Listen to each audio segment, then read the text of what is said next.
Estimados participantes, muy buenos días. Quiero darles la bienvenida otra vez a nuestro programa anual de formación académica 2024. Vamos a dar inicio a lo que es el primer módulo de delitos contra la administración pública 1 del curso Corrupción Estatal, delitos contra la administración pública, el cual lo desarrollaremos desde las 10:30 hasta las 12:30 de la tarde.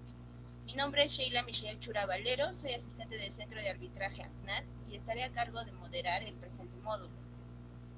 El presente programa está siendo organizado por la Corte Nacional de Arbitraje y Disputas ACNAD. Asimismo, quiero agradecer a nuestros coorganizadores, quienes dan un mayor realce a este curso, a ambas instituciones reconocidas, que es el Ilustre Colegio de Abogados de Puno y el Colegio de Ingenieros del Perú, Consejo Departamental de Puno. Quiero comunicar también a los participantes que la asistencia se les enviará mediante un link en el transcurso del curso, por lo que les recomiendo estar atentos al chat para que puedan registrar su asistencia. Asimismo, comentarles que se dará un break de 5 minutos y en el cual se lanzarán las ruedas de preguntas que se realizará esto previo y también previo a finalizarse y previo al break. Sin embargo, en el transcurso de la ponencia pueden escribir sus preguntas en el chat de la presente reunión y, como se mencionó, las mismas van a ser absueltas previo al break y también antes de la finalización del curso. Bueno, sin más, quiero dar la bienvenida a este programa a nuestro ponente, quien estará a cargo de la ponencia de esta noche. El abogado es titulado Maestro y Doctor en Derecho en la Universidad Nacional Emilio Valdizán, actualmente decano de la Facultad de Derecho de la misma Casa de Estudios y vicedecano del Ilustre Colegio de Abogados de Huánuco. Máster en Arbitraje Comercial y de Inversiones en la Universidad de Alcalá. Máster en Contratación Pública en la Universidad de Castilla-La Mancha, España. Especialista en Gestión Pública, Derecho Administrativo, Contratación Pública y amplia experiencia en arbitraje. Tengo el gusto de presentarles al doctor José Luis Mandujano Rubín. Doctor, adelante, por favor. Primeramente quiero expresarte un cordial saludo, estimada Sheila, y asimismo expresar un saludo a todos los miembros de nuestro centro de arbitraje ACNAD y a los aliados estratégicos que permiten estar hoy presentes en estos magníficos conversatorios, ¿no?, sobre tantos temas actuales que hay que hacer, que nos demandan, ¿no? Asimismo, quiero expresar un saludo a todos los que nos acompañan hoy en la plataforma en este momento y los que seguramente nos van a ver a través de las grabaciones correspondientes. Quiero también expresarles un poco las disculpas del caso. Esta sesión estaba programada para el día jueves, pero hubo un cruce de horario. En ese sentido, agradecerles por la comprensión y poder dar parte de nuestros sábados a abordar temas de interés académicos que son necesarios cuando nos estamos comprometidos con nuestras temas del ejercicio de la profesión, ¿no? Entonces, los que somos abogados, ¿no?, y los no abogados también, ¿no?, saben que el abogado tiene que estar constantemente preparándose, y los que son operadores en gestión pública tienen que saber que es necesario conocer muchos temas y especialmente los temas de relevancia jurídica, porque va a conllevar siempre una determinación de responsabilidades, ¿no? Las conductas administrativas, ¿no?, y eso vamos a hablar, ¿no?, el ámbito de las actuaciones administrativas conlleva 3 impactos de conducta o 3 tipos de consecuencias o determinación de responsabilidades. Las de carácter administrativo, que generan sanciones administrativas, las de carácter civil, que generan sanciones civiles, y las de carácter penal, que generan sanciones penales, ¿no? Y definitivamente entre estos 3 tipos de sanciones, las sanciones que son las más severas son las penales, porque determina que se imponga la sanción más grave en que el Estado peruano ha previsto, que es la pena privativa de libertad.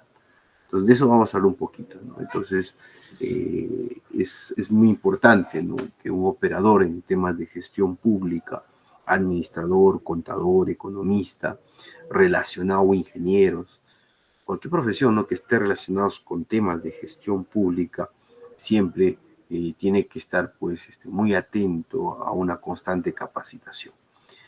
Bien, rescatando ello y bueno, agradecerles la comprensión, vamos a continuar con la segunda sesión sobre los temas que nos han asignado en esta oportunidad, que son los delitos contra la administración pública. Bien, antes de iniciar, quisiera preguntarlo, ¿no?, si tal vez pueden levantar la mano o escribir en el chat, ¿no?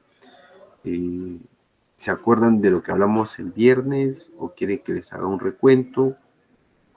¿O tienen alguna pregunta pendiente? Si no me contestan, entiendo que debo continuar directamente y que todos estamos con la sesión del día martes que tuvimos. ¿Sí?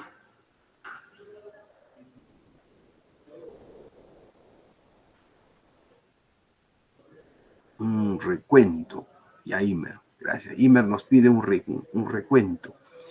Los demás, a ver, si uno más ratifica la postura de Imer.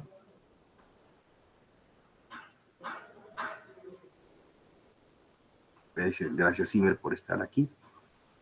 Está muy atento.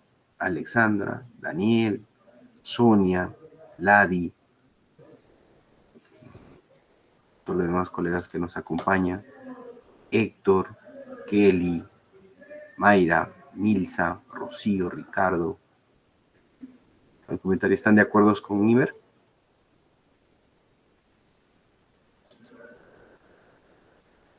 Pueden escribir en el chat si lo consideran pertinente. O una pregunta que deseamos abordar en forma específica. Ya, Mayra también dice que sí. Bien. Rápidamente, entonces. Vamos rápidamente, ¿no?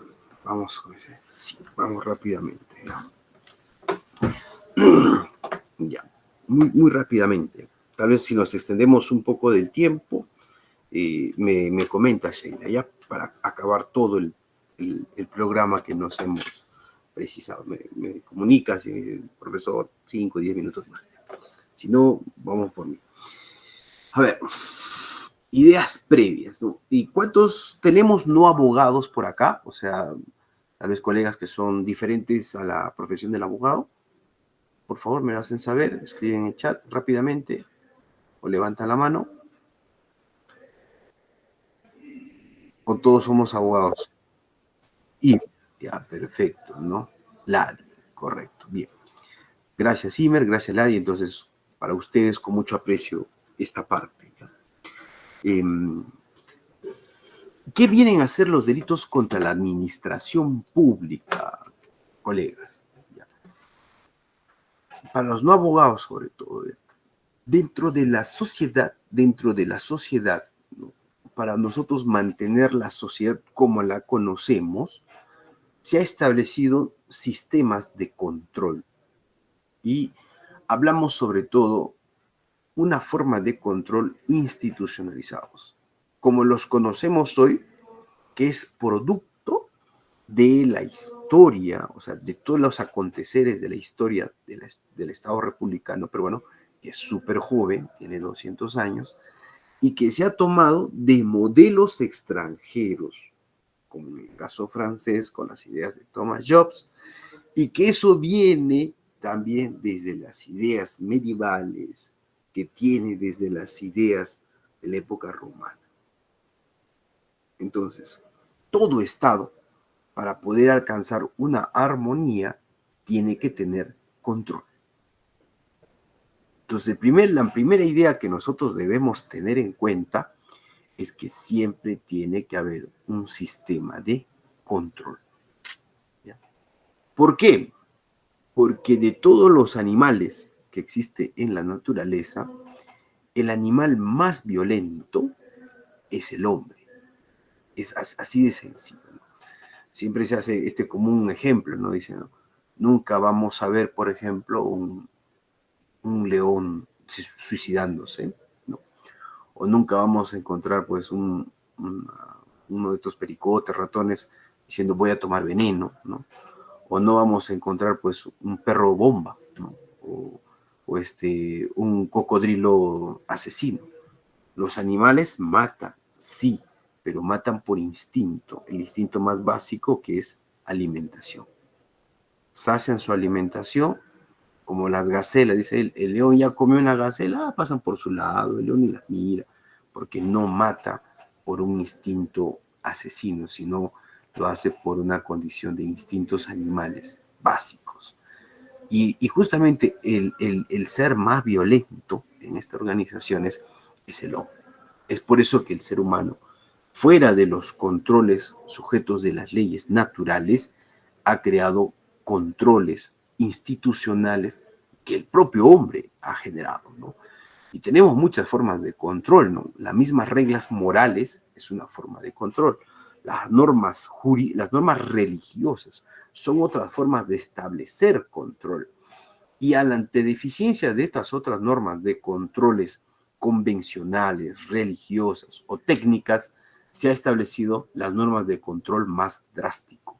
Es lo que se conoce como el control formal más drástico que tiene el Estado.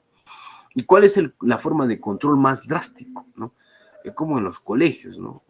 Hay que expulsar, ¿no? O que se retire del salón, que no sea parte de la organización. Y justamente una de las formas de control más drásticos que existe en un Estado democrático de derecho, donde se respetan los derechos de la persona, es por eso que no se puede imponer la pena de muerte, ¿no? Es la privación de estar con la organización. Es privarse de estar con la organización. Y esa privación, nosotros la conocemos, los que somos abogados lo sabemos, como la pena privativa de la libertad. La pena privativa de libertad. Pero para que lleguemos a ese punto donde se nos va a imponer la pena privativa de libertad, se han establecido condiciones, se han establecido reglas, se han establecido instituciones responsables del monopolio de este ejercicio de la administración de poder imponer este tipo de castigos. Y eso se llama el jus puniendi, es decir, la facultad de punir, la facultad de castigar.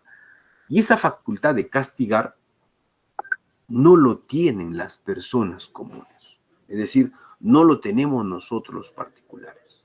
Porque si nosotros tuviéramos las condiciones particulares de poder castigar, pues nos extinguiríamos, esta vez por este instinto de violencia, que esta condición de violencia a veces es incontrolable que tiene el ser humano. Es por eso que hemos tenido que dar racionalidad a la violencia y establecer que la persona no puede administrar justicia, sobre todo en temas penales o en temas de delitos, por sí misma. Entonces, esa ley del ojo por ojo, el diente por diente, me voy a vengar, no es aplicable en relaciones de privados, sino que corresponde al Estado, su administración, a través de lo que nosotros denominamos el sistema jurídico penal, el jus puniendi, la vindicta colectiva. Entonces, es la administración pública, en una de sus fases de administrar justicia, la que hace ejercicio del jus puniendi, esa facultad de castigo. Pero como esta facultad de castigo es también bastante amplia, se ha establecido un límite, y ese límite es el jus penale, que viene a ser la norma. Es decir, yo no puedo imponer pena privativa de libertad, pues o sea, es un poder grande, ¿no? Privar a una persona de su libertad es un poder inmenso, el efecto es nocivo. Entonces, para no llegar a ese poder, a ese castigo, ¿no? Se han establecido reglas de racionalidad, reglas de protección de los derechos de la persona, ¿no? Reglas de debido proceso. Y una de las principales, se puede decir, limitaciones de este poder de castigo es el principio de legalidad. El principio de legalidad establece que el órgano que quiere imponer o ejercer esa sanción tiene que estar compelido por la norma. Es decir, tienes que formar parte del sistema jurídico penal. Dos, no puede ser cualquier órgano, sino tiene que ser un órgano netamente creado para ello. Específicamente hablamos del Poder Judicial, a través del monopolio de justicia penal, específicamente a través de sus jueces penales. El principio de legalidad también ha dicho que el juez penal no puede privar a cualquier persona de su libertad, sino que ésta tiene que ser previamente a una investigación realizada por otro órgano competente, otro órgano institucional solamente responsable de investigar. Y ese órgano responsable de investigar, imputar y demostrar la comisión de delito es el Ministerio Público. Y puede investigar lo que me se dé la gana, puedo yo investigar a diestra y siniestra. No, otra vez te limite el principio de legalidad, decir, conductas sí, pero no todas las conductas, sino las conductas que tienen la condición de un delito. Por ejemplo, si, no sé, el alcalde de cierto distrito, ¿no?, ha faltado a la fidelidad de su matrimonio, será materia de una investigación fiscal, será materia de una pena, una prisión preventiva. La respuesta es claro que, sobre todo para los no abogados, porque lo tengan claro. Claro que no, porque es una falta, claro que sí, ¿no? ¿Es un ilícito? Sí, es un ilícito civil, pero no es un ilícito penal. Para que sea un ilícito penal, para que sea delito, tiene que estar descrita por principio de legalidad en una norma penal. Tiene que estar en una norma con rango de ley.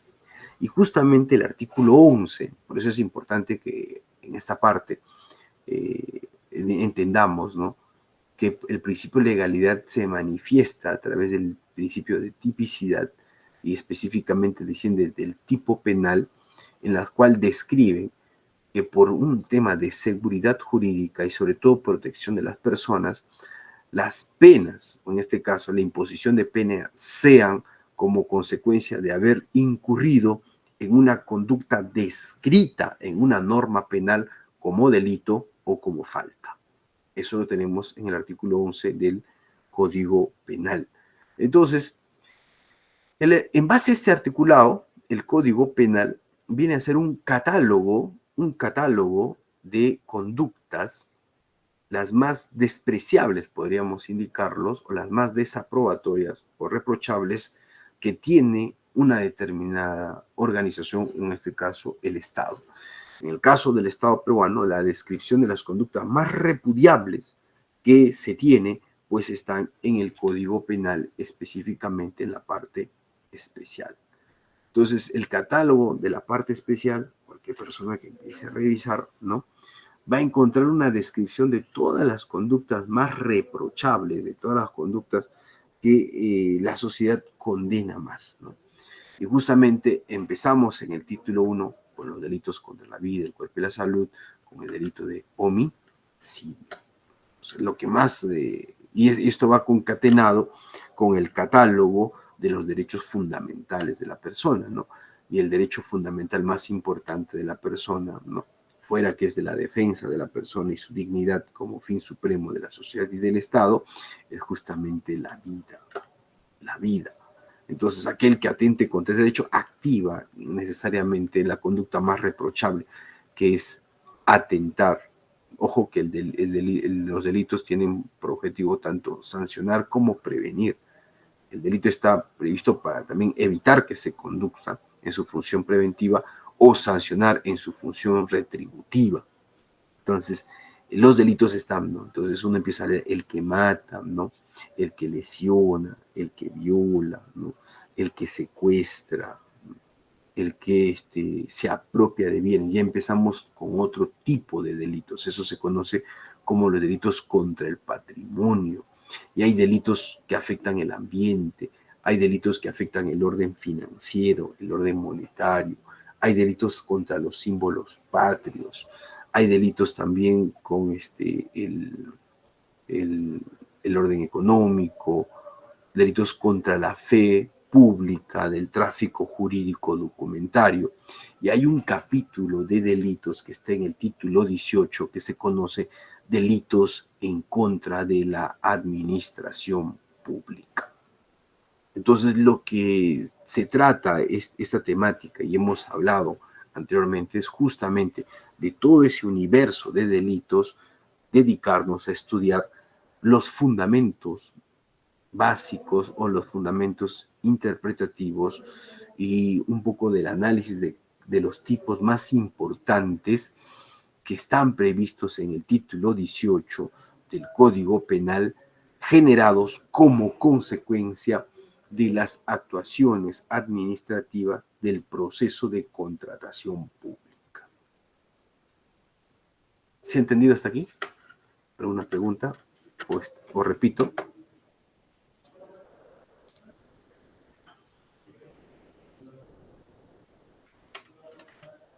Colegas.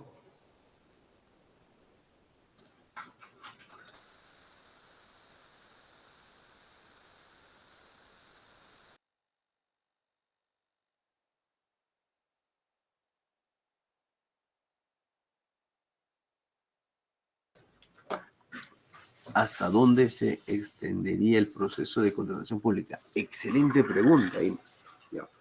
Pero ya se entendió la idea, ¿no? Entonces, delitos contra la administración pública, sí.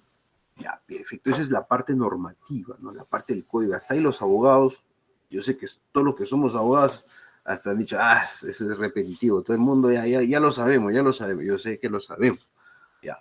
Pero eso es cuando lo partimos de lo general, de la norma al caso específico, de un método deductivo. Pero ahora vamos del método inductivo, o sea, de lo particular ir a lo general. ¿Qué involucra esto, por ejemplo? Como bien lo menciona el colega Imer. A ver, analicemos ahora desde el proceso de contratación pública, pues. Analicemos del proceso de contratación pública al tipo penal. Y ahí donde los abogados tenemos todo un revés, ¿no? Y sobre todo el Ministerio Público tiene pues una tarea muy titánica, porque cuando empieza a analizar actuaciones administrativas, ve que hay muchos delitos. Y la pregunta ¿es correcta esa interpretación de que hay muchos delitos? La respuesta es no, no es correcta.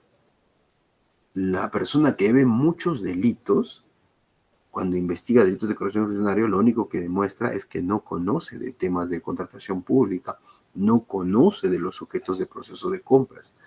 Y estas partes de esta norma son normas operativas administrativas, que lo tiene muy claro el jefe del órgano encargado de las contrataciones, lo tienen muy claro a veces los órganos, los comités, las áreas usuarias, ¿no? Lo tiene muy claro el comité responsable, un comité especial, el comité permanente o el órgano encargado de la contratación pública, lo tiene muy claro a veces en los órganos administradores de contrato, lo tienen muy claro los árbitros, lo tienen muy claro los órganos responsables de solución de controversias, pero cuando empiezan a ser analizados a la luz, a veces, de las normas penales por los operadores penales, no se tiene bien claro. Es bastante complejo.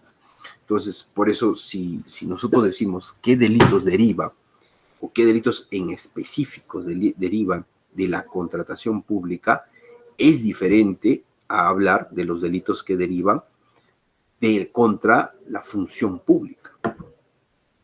Por eso es bastante diferenciado. Me dejo entender, ¿ya?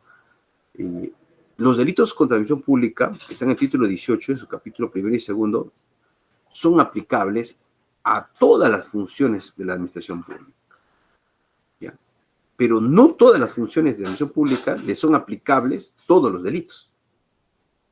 Por ejemplo, usurpo una función de otro órgano o me tomo funciones de otro órgano, es una función administrativa, sí, va a ser materia de investigación, sí, pero no va a ser materia de investigación, es un delito de la pública, sí, pero no va a ser, por ejemplo, por un cohecho, no va a ser un abuso de autoridad, no va a ser, por ejemplo, una negociación incompatible, no va a ser un tráfico de influencia, no va a ser una desobediencia o resistencia a la autoridad. ¿Qué va a hacer entonces? El tipo específico a la conducta. Y esa labor es bien complicada cuando se analiza actuaciones administrativas. Y volviendo a la pregunta de Ignar, ¿no? ¿Qué delitos derivarían del proceso de contratación pública? ¿Cómo puede englobar? por ejemplo, si existe un posible ilícito en actuaciones preparatorias, si el posible ilícito está en la etapa selectiva, en la aplicación de los métodos de selección, o mal llamada procedimiento de selección, o el ilícito se produce en las actuaciones preparatorias, o el ilícito se da en la fase de ejecución contractual, o el ilícito se da posterior a la culminación del contrato. En todos esos tipos de casos, los ilícitos o el delito que puede imputar es el mismo. La respuesta es no. Definitivamente que no. Entonces, la primera parte, los que somos abogados, decimos, qué facilita, la contratación pública, tal.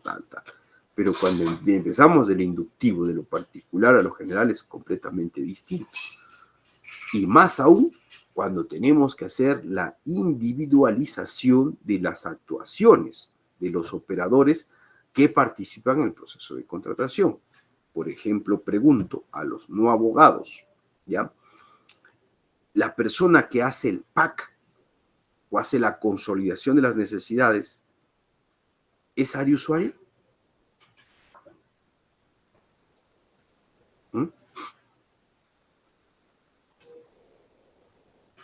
O la persona o el órgano o la unidad responsable de la ejecución del contrato está en la etapa selectiva.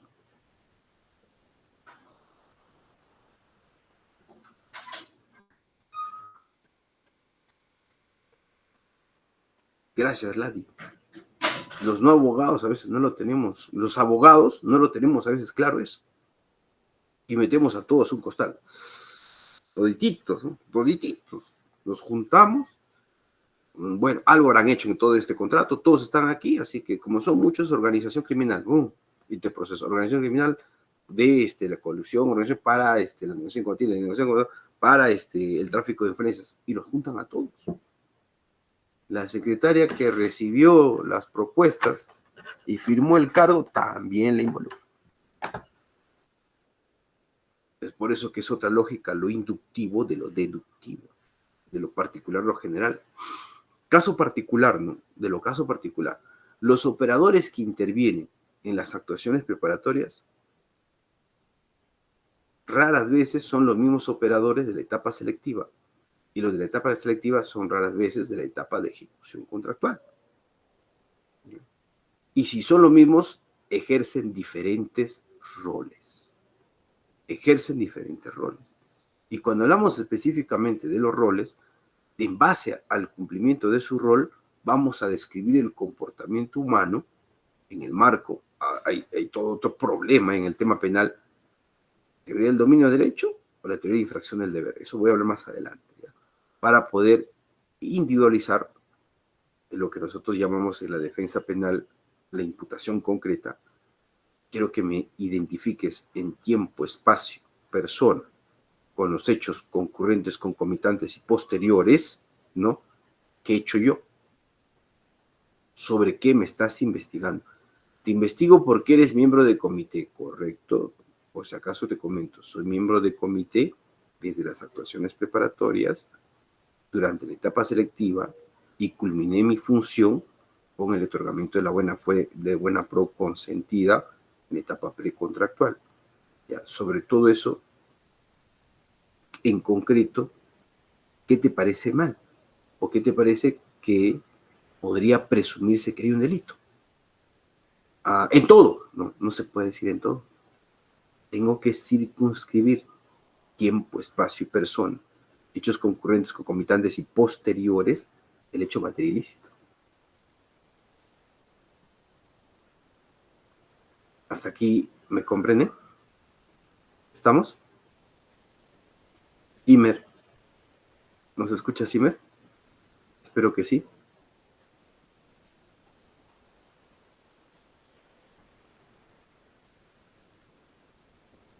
¿Sí se escucha? Sí, doctor, se le escucha claramente. Ya, gracias. Pero no estoy seguro que Sheila sí nos escucha. Vamos, sigamos, colegas. Entonces, en la etapa de las actuaciones preparatorias, llevándolo al ámbito administrativo, ¿no? Nos preguntamos, para circunscribir la actuación administrativa, ¿es un procedimiento administrativo? Sí. ¿Qué tipo de procedimiento administrativo? Propiamente es un procedimiento administrativo de impulso de oficio.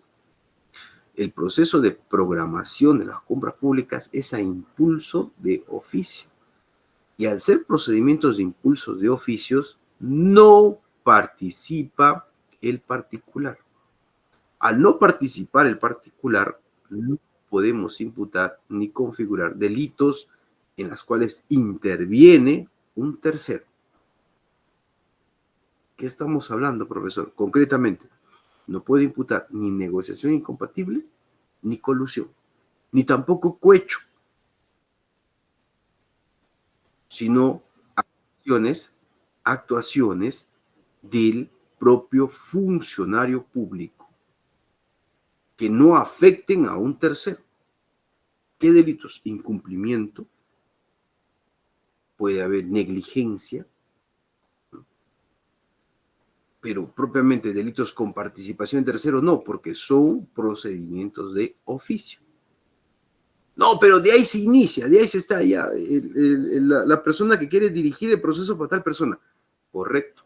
Entonces, en ese caso, lo que usted está imputando es que esta persona está participando, o sea, complicidad ya. Está en actos preparatorios para el ilícito. ¿Y dónde está el ilícito, entonces? Si del ilícito no están las actuaciones preparatorias, tienes que identificar, son los actos concurrentes, ¿no? Concomitantes, lo que es los preparativos. Muy bien, vamos a respetar tu postura, pero por si acaso, estoy precisando que en la etapa de actuaciones preparatorias son procedimientos de oficio, donde lo impulsado es a propia decisión de la autoridad administrativa en base a su cuadro de necesidades que ha sido descrito en el año 2023 y que han sido consolidados en fines del 2023 y con el PIA se han engarzado en otro documento institucional que se llama el Plan Anual de Contrataciones 2024, aprobados el primer mes del año 2024. Todo eso es de oficio.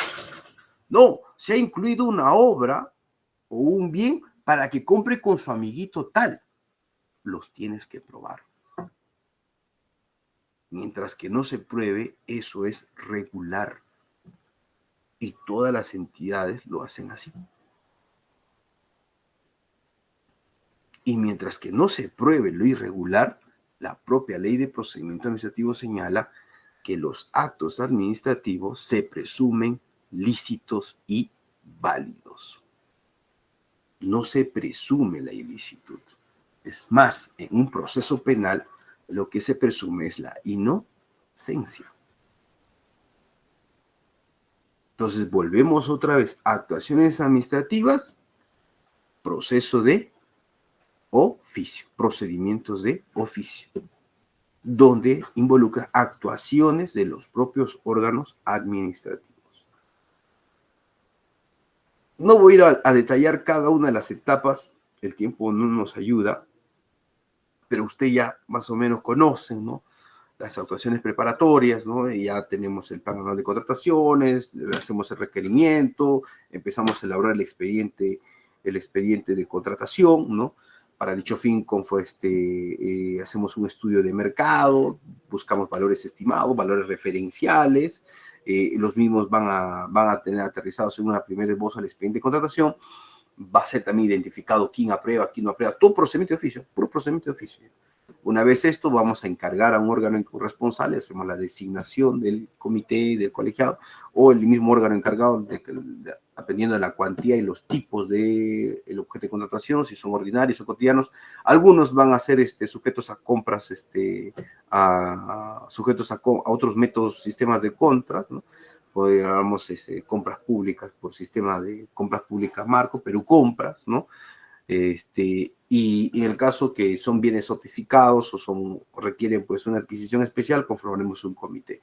¿Y ese comité qué va a hacer? Hay que aprobar las reglas del proceso de contratación. Van a elaborar las bases del proceso de contratación. Ahí está lo lícito, en las bases, ahí lo dirigen. Perfecto, lo tienes que probar. Lo tienes que probar.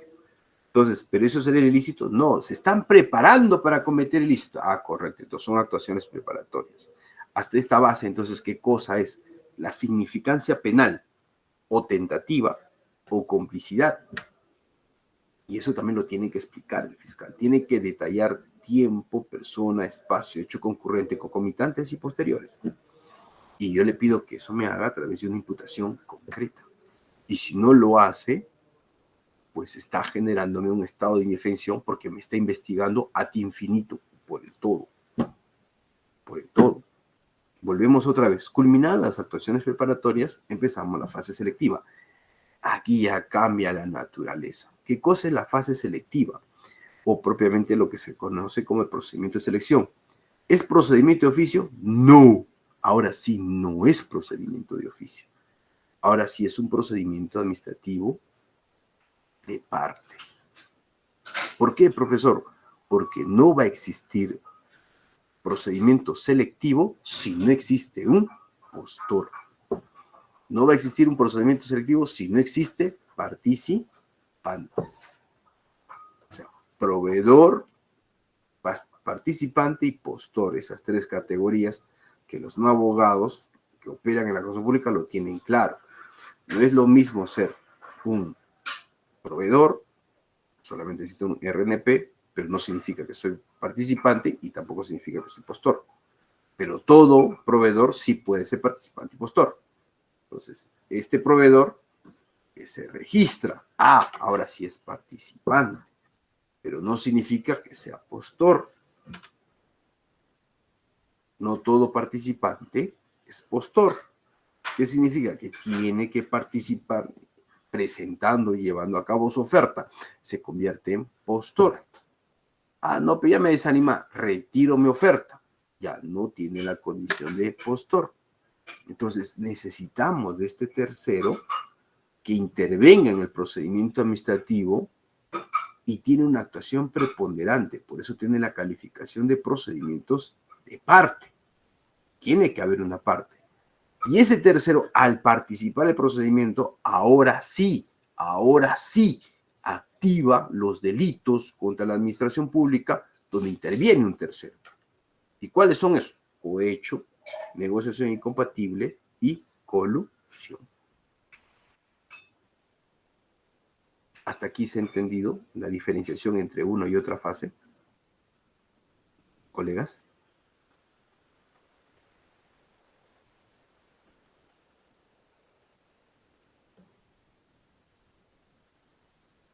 Correcto. Pienso que sí, ¿no? ¿Sí? A ver. Sí, doctor. Gracias. Bien. ¿Qué hacemos en la fase selectiva, no? En la fase selectiva, cuando nosotros empezamos a calificar, ¿no?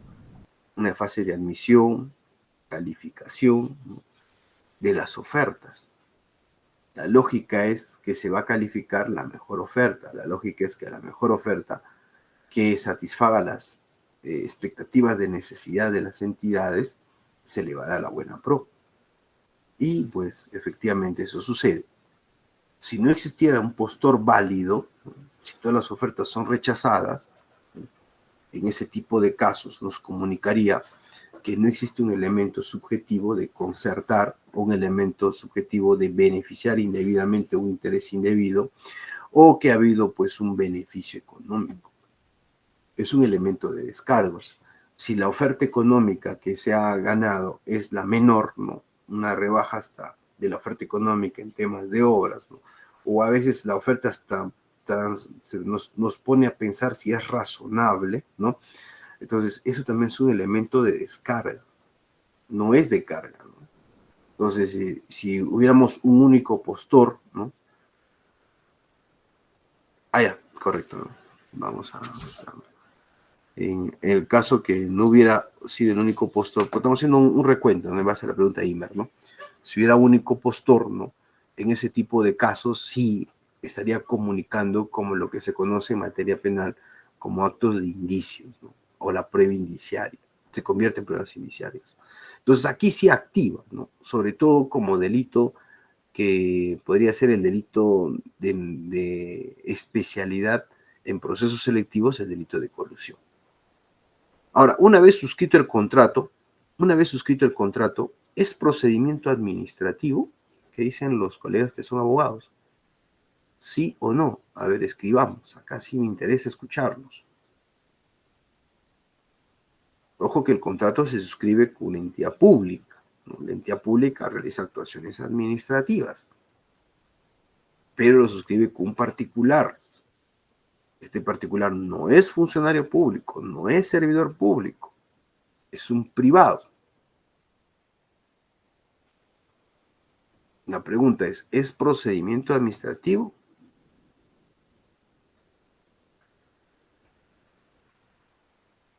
Los colegas abogados, ¿qué opinamos?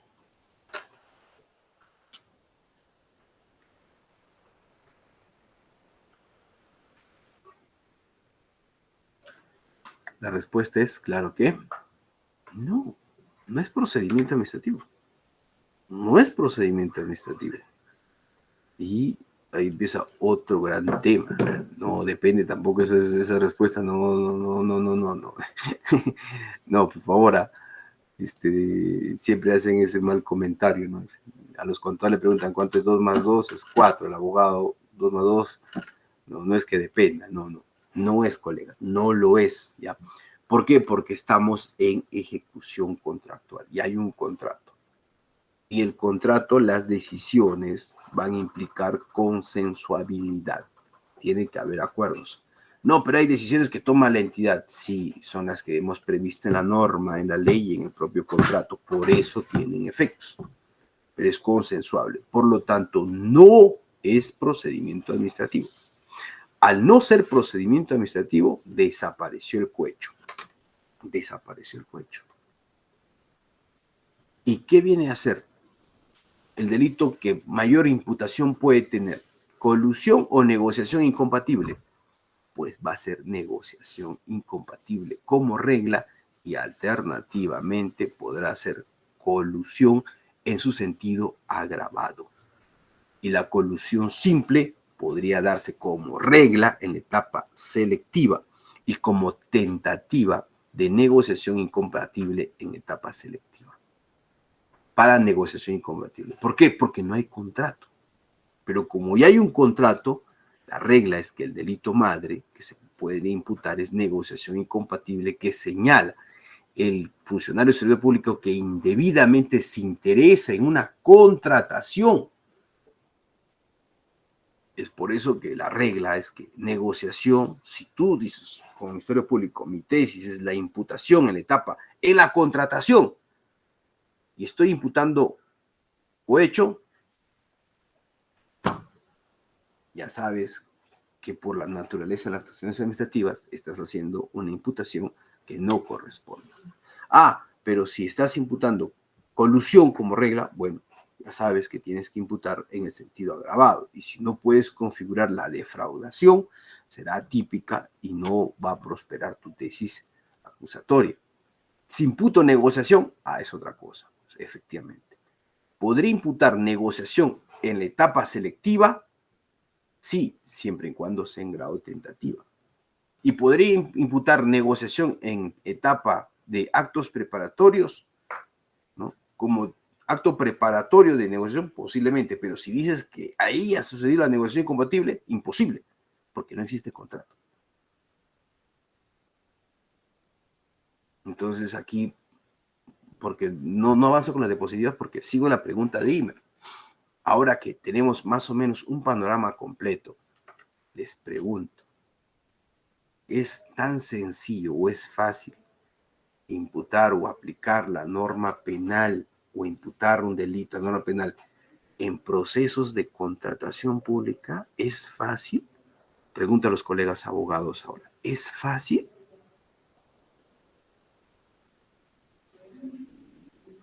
no voy a avanzar si no me responden, especialmente los colegas abogados. ¿Consideran que es fácil?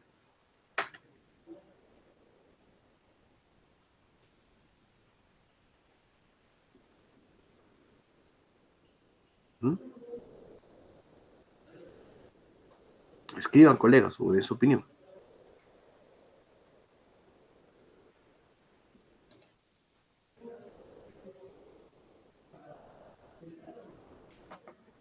Cristian, Ladi, René, David, Sonia. ¿Mm? ¿Es sencillo? Claro, es súper complejo, como dice Ima. Es complejo. Y vuelvo otra vez, y disculpa, Shelita, ¿no? Tengo que volver al título. ¿Por qué es complejo? Porque los delitos contra la administración pública, desde la dogmática penal, se identifican como tipos penales abiertos. Es decir, para que tenga sentido jurídico penal, tenemos que ir a las normas extrapenales. Y en las normas extrapenales, que son estas normas administrativas, que son una maraña de normas, tienes que saber distinguir la ley de contrataciones con el Estado, la ley de presupuesto, la ley de procedimientos. Si estamos ante procedimientos administrativos de impulso de oficio, procedimientos administrativos de procedimientos de impulso de parte, que no es procedimiento administrativo, que es un contrato, estamos sujetos a las reglas contractuales. Si no tenemos bien claro ese escenario, es bien complicado imputar. Y es por eso que lo más grave es que con toda esa complejidad tomamos en riesgo la decisión de pedir una prisión preventiva, y a veces el tema mediático apoya, dictan la prisión preventiva y más adelante la prisión preventiva por el transcurso del tiempo es revocada y terminamos en un juicio donde es absuelto la autoridad. Absuelto por insuficiencia probatoria. Pero ya dejó de ser gobernador, dejó de ser alcalde, lo perjudicamos todo su siglo de vida y han pasado pues simplemente 6 añitos, ¿no? 3 años preso, que es el máximo de la pena privativa de libertad, 3 años más en juicio y ya pues a veces 1 o 2 años más. Bueno, pues nos equivocamos.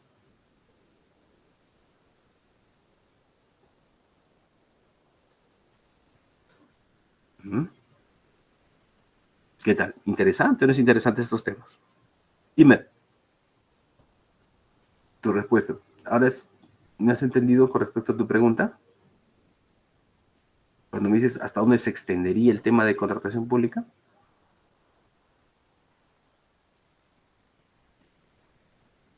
Bien, avancemos, ¿no? Espero que sí me... Si existe otra pregunta, repito, ¿ya?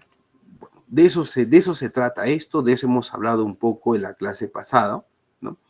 De eso hemos hablado un poco en la clase pasada, de la gran complejidad que son la imputación y la investigación sobre este tipo de delitos, ¿no? Bien, y vamos a hablar un poco sobre la administración pública y el Estado de Derecho. ¿Qué es la administración pública? Habíamos indicado pues que es ese ente que es responsable de la prestación de servicios públicos relacionados con nosotros, ¿no? Para prestar estos servicios públicos necesita contratar. Necesito contratar servicios, por ejemplo, de luz, agua, comunicaciones para que funcione. Necesito contratar servicios de seguridad, necesito contratar servicios de bienes como papel, escritorios, ¿no? Necesito contratar bienes, materiales, por mi especialidad, ¿no? Si soy materia educativa, los colegios, tengo que ejecutar obras también, todo para prestar el servicio, ¿no? Y bueno, es todo este complexo que como principal elemento tiene por objetivo prestar servicios públicos, ¿no? Avancemos un poquito. Ya hemos hablado un poco de funciones del público, no, me voy a concentrar en esto. Ya. Cuando nosotros hablamos de esta diferenciación, ¿no?, entre servidor y funcionario público, ¿no?, es un tema bastante, se podría decir, bastante escabroso, ¿no? Y bueno, acá sí, discúlpenme que no me dirija a los no abogados, sino vamos a dirigirnos a los que son abogados, a los colegas que son abogados, ¿no? Pero los que no son abogados, con mucho gusto, si quieren que repite o aclare, lo puedo hacer, ¿ya?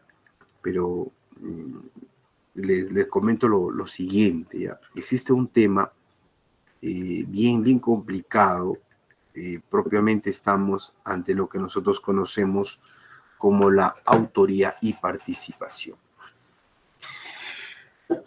¿Por qué les digo que es bastante complicado, no? Volviendo a los conceptos del derecho penal, ¿no? A los conceptos del derecho penal. El derecho penal es esta rama del derecho que regula justamente los delitos contra la administración pública, específicamente en su parte especial, ¿no? Ahí existe una parte de los fundamentos jurídicos dogmáticos de la parte especial, que debería ser la parte general. Y el derecho penal ha sido inmanente, se podría decir, a la creación de la organización. O sea, desde el instante que hubo organización, dejamos de ser una forma de organización primitiva y pasamos a ser un Estado civilizado, empezó a generarse esta potestad de castigo para imponer control. Y para darle un poco de racionalidad y coherencia, se ha establecido, ¿no?, que el poder se puede indicar, ¿no?, de quién podría cometer un delito, quién podría cometer el delito, ¿no? Entonces, hay muchas teorías, ¿no?, que se conocen como las teorías de delitos. Hablamos de la teoría de la causalidad, la causa adecuada, la teoría del riesgo, la teoría de la acción final, la teoría finalista, ¿no?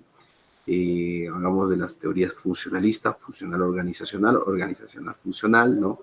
Y la teoría de las afectaciones en base a bienes jurídicos. O sea, hay varias teorías que han fundamentado, de las cuales se desprenderían una condición de autoría y participación. Pero lo más interesante es que estas teorías tienen muchos ciclos de estudios, ¿no?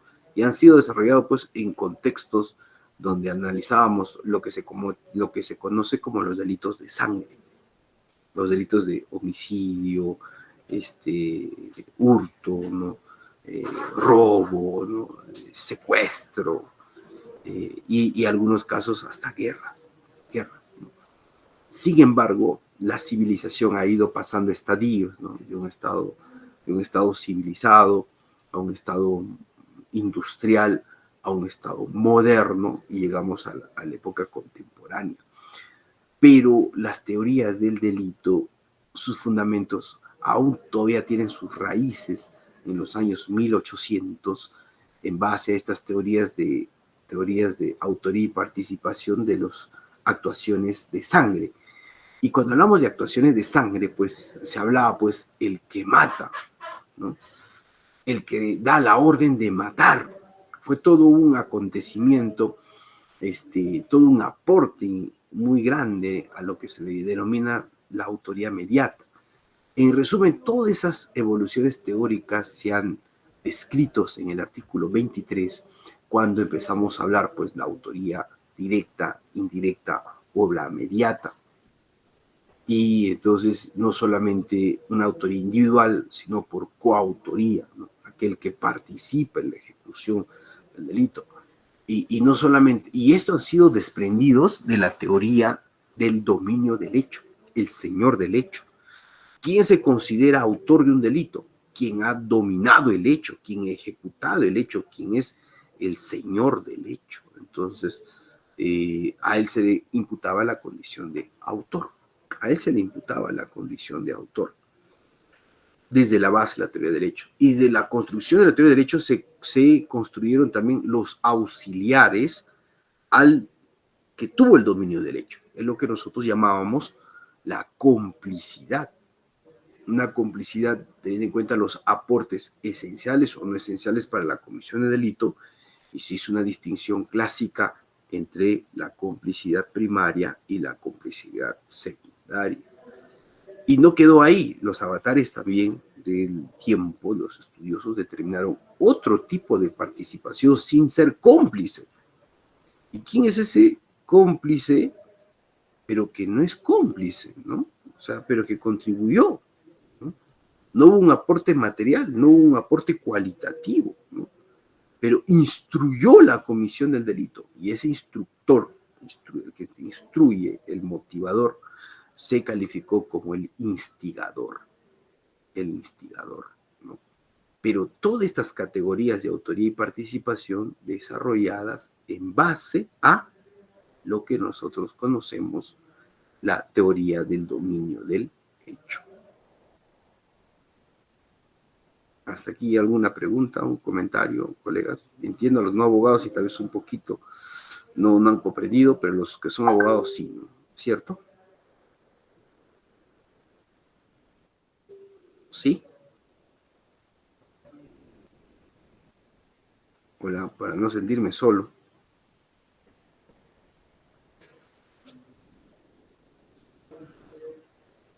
Colegas, hasta aquí. ¿Algún comentario?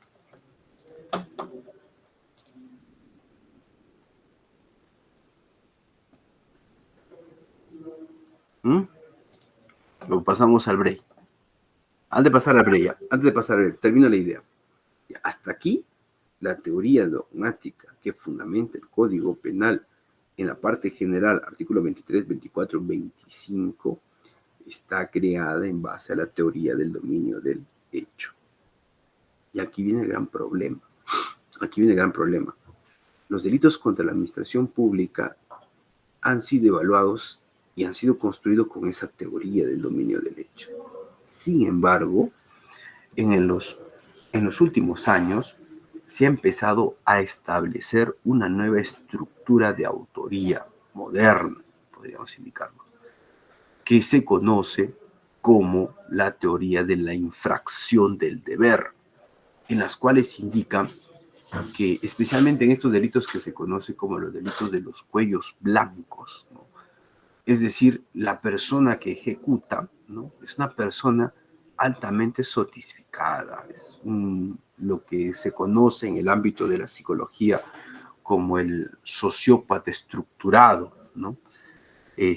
A ellos, por sus condiciones especiales que tienen en el Estado, desempeñan una función especial, son sujetos cualificados que al incurrir ellos en la vulneración de sus ilícitos ni siquiera pueden ser detectados. Entonces, la posible autoría de ellos en base a la teoría del dominio del hecho van a ser siempre difícil de probar, van a ser muy impunes. Entonces, ¿cómo podemos imputarles a ellos autoría o ser autores de delitos? En el caso, cuando operan en la administración pública, fácil, se genera esta nueva corriente alemana funcionalista de lo que se denominó la autoría por infracción de deber. ¿Infringió un deber? Infringiste un deber. Entonces, la infracción del deber se convirtió en la base de imputación de autoría de los delitos contra la administración pública, o más contra la pública, de los delitos especiales. Entonces, empezó a darse una división muy grande en la fijación de los delitos. Delitos comunes y delitos especiales. ¿Y cuál es la característica de los delitos especiales? El sujeto de la comisión de delito. En los delitos comunes lo comete cualquiera. El que mata, el que viola, el que se apodera, el que adultera, en todo o en parte. Pero los delitos especiales no lo comete cualquiera, sino lo comete un funcionario o servidor público. Aquí, teoría del dominio del hecho, demuestro que es el señor del hecho. Aquí no. Aquí solamente tengo que imputar y probar que infringió su deber. Y si infringe su deber, ya es autor. Un problema bastante complejo que ahora vamos a desarrollar con el artículo 425. Bien, haremos un break, como me comenta nuestra parte técnica, y volvemos en 5 minutos, ¿no, Liz? Pero Sheila, ¿o 10 minutos? Sí, doctor. Se va a realizar el break que durará 5 minutos. A las 11:37 vamos a estar volviéndonos a conectar. Así también hacerles recuerdo a los participantes que tienen el acceso para que activen sus micrófonos para las participaciones y o preguntas en el chat. Regresamos a 11:37. Correcto, gracias.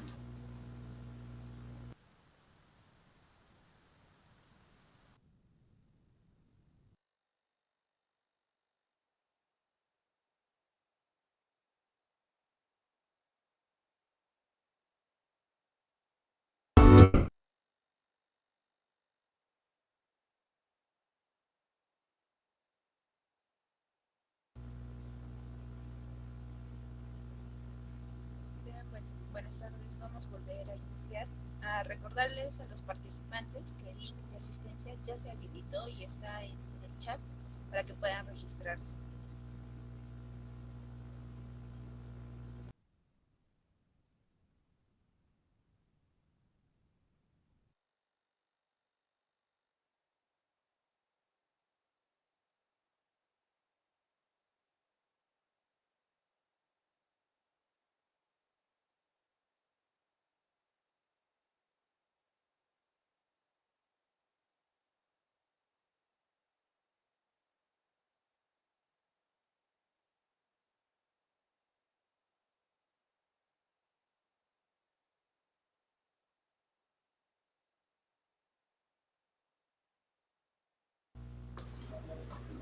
Continuamos, Marcela. Sí, doctor. Doctor, sus diapositivas no se logran visualizar. Tendría que volverlas a presentar, por favor. Ya, perfecto. En ese instante. Listo, doctor. Así también les recuerdo que dejaron una pregunta en el chat. Señor Imer Alfonso Aro Venturo. Las acciones y omisiones son sancionables en la misma medida dentro de la teoría de función del deber. Sí, así de sencillo. Así de sencillo. Déjame tomar nota, ya, porque... Un momento.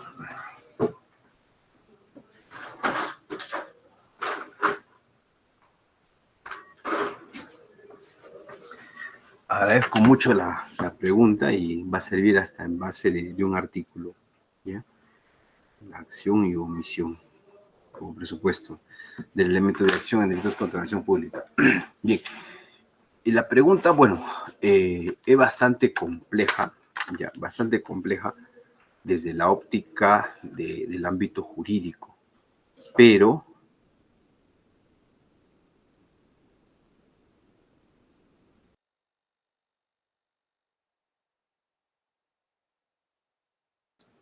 pareciera un poco sencilla desde el ámbito no jurídico.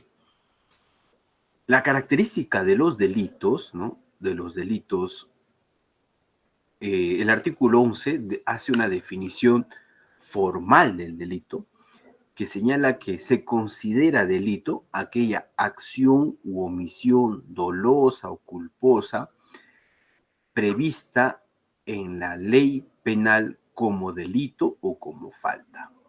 Así señala que viene a ser un delito en el Código Penal. Eso es lo que se indica.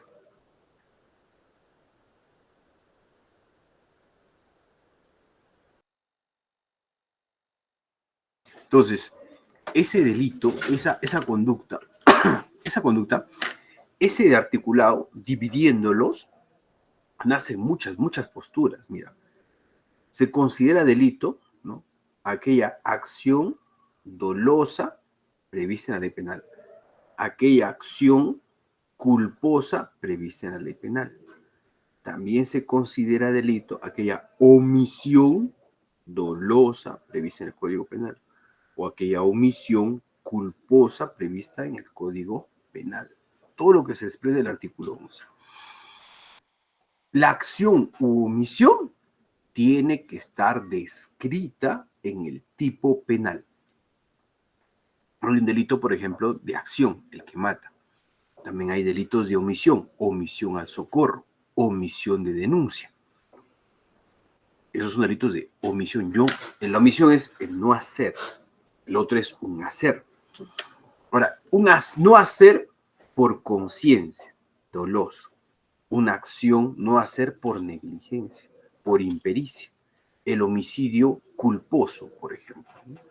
El médico que no suministró en su momento o no hizo la atención y generó que la persona fallezca.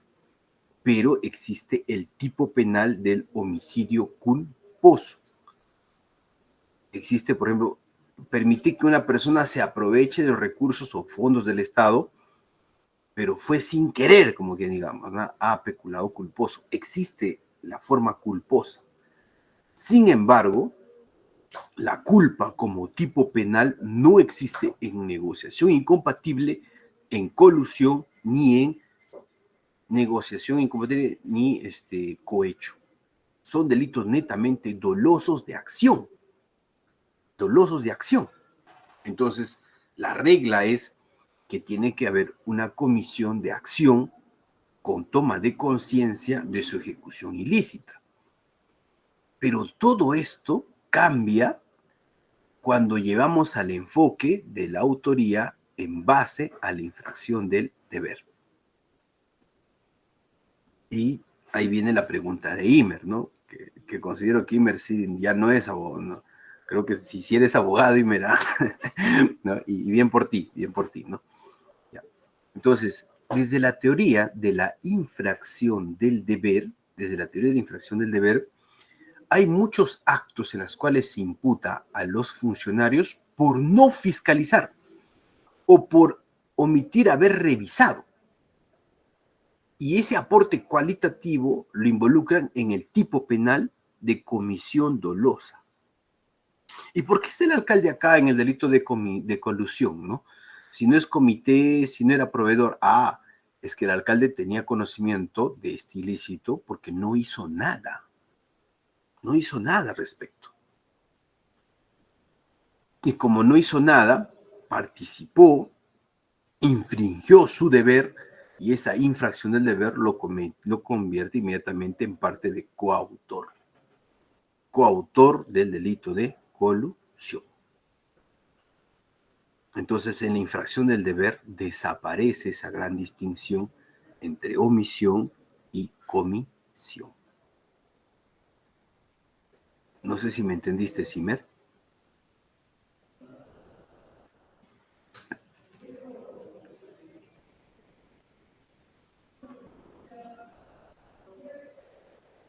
Imer, ¿me escuchaste?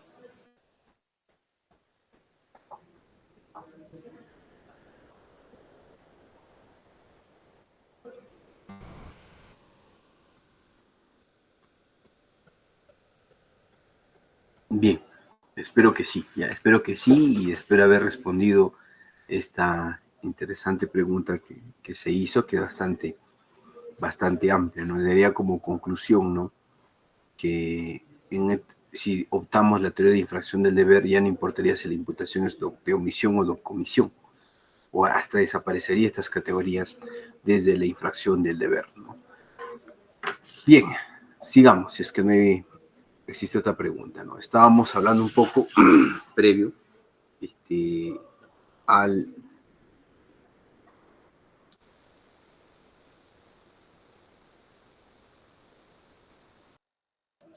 Hemos estado hablando un poco sobre los delitos especiales, ¿no? Y especialmente, gracias, muy amable.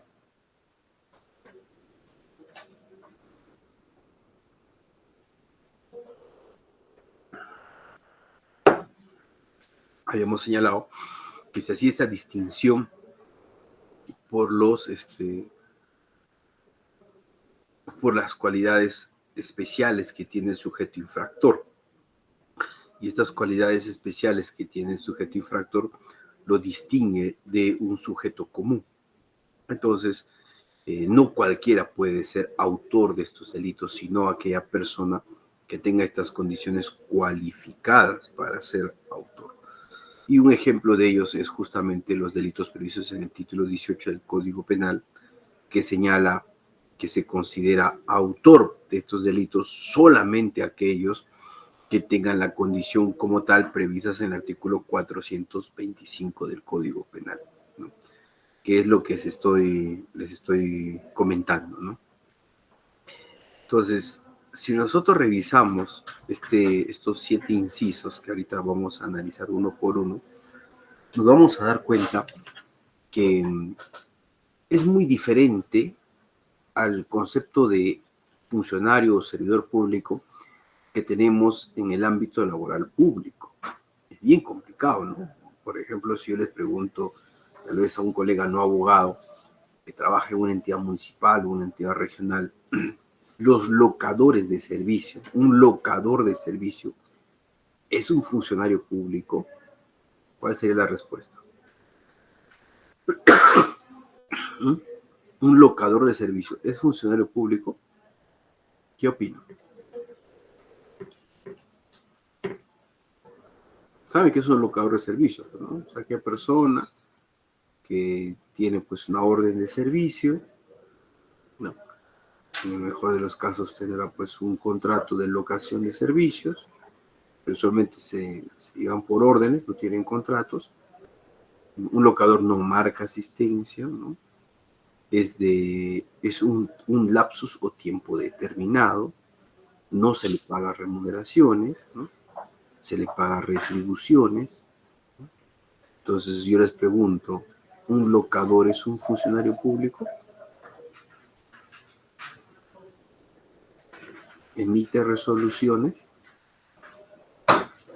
¿Emite dictámenes? ¿Firma documentos? ¿Emite memorandos? ¿Un locador de servicio en una entidad pública? ¿Mm?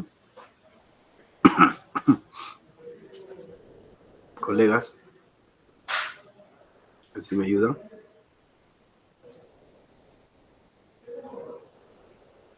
Muy bien, Mayra. No, dice, solo es una persona que presta su servicio. Efectivamente,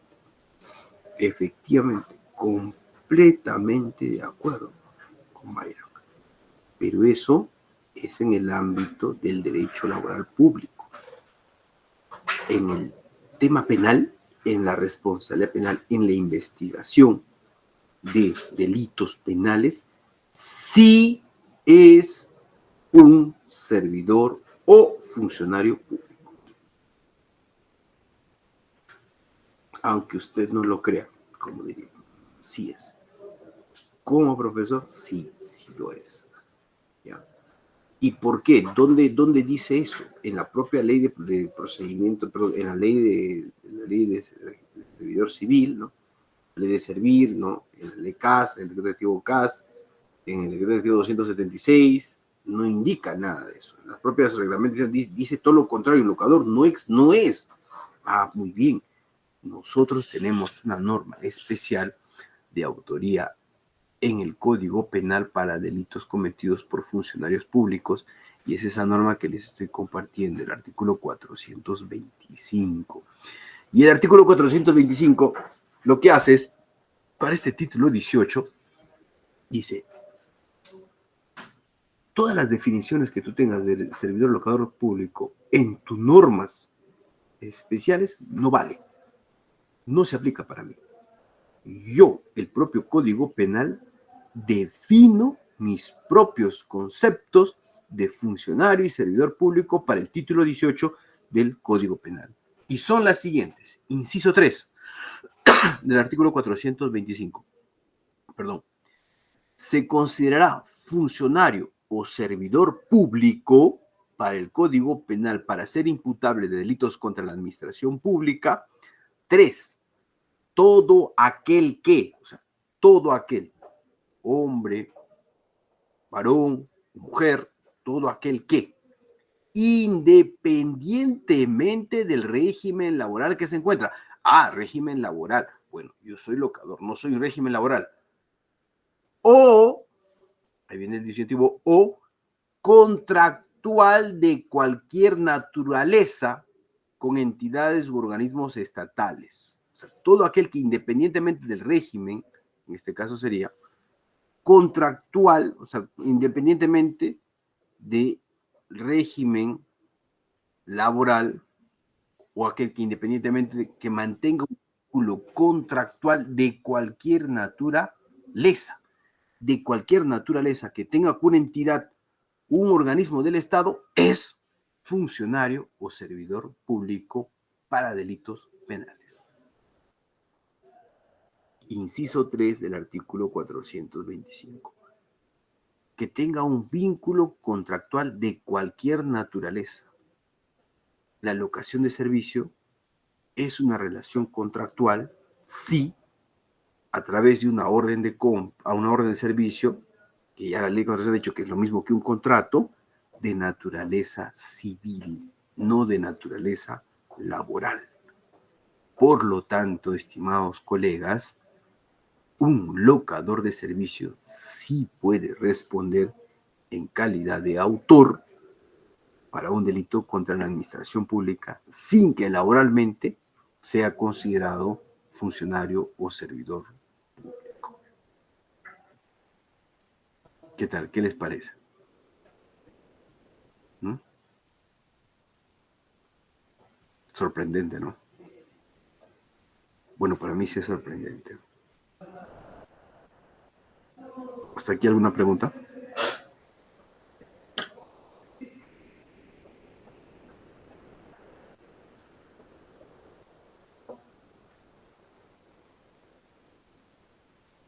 Correcto. Bien, sigamos entonces con el listado de quienes sí son funcionarios o servidores públicos. Esto, lo que se ha comentado, convoca a muchos otros temas más, ¿no? Sobre imputaría, imputación, infracción de deber, de los locadores públicos, o sea, un montón de cosas más, ¿no? Que bueno, no, por el transcurso de tiempo no se puede abordar, y aparte que son temas ya más de, específicos de autoría y participación por sujetos cualificados en delitos contra la pública. Es bastante complejo, bastante amplio, ¿no? Muy amplio. Entonces, pero aquí para refrescar la memoria y sobre todo un poco tener en cuenta quiénes sí son funcionarios o servidores públicos de acuerdo a la óptica del derecho penal para ser responsable por estos delitos. Inciso 1, ¿no? Porque son delitos especiales. Los que están comprendidos en la carrera administrativa. ¿Ya?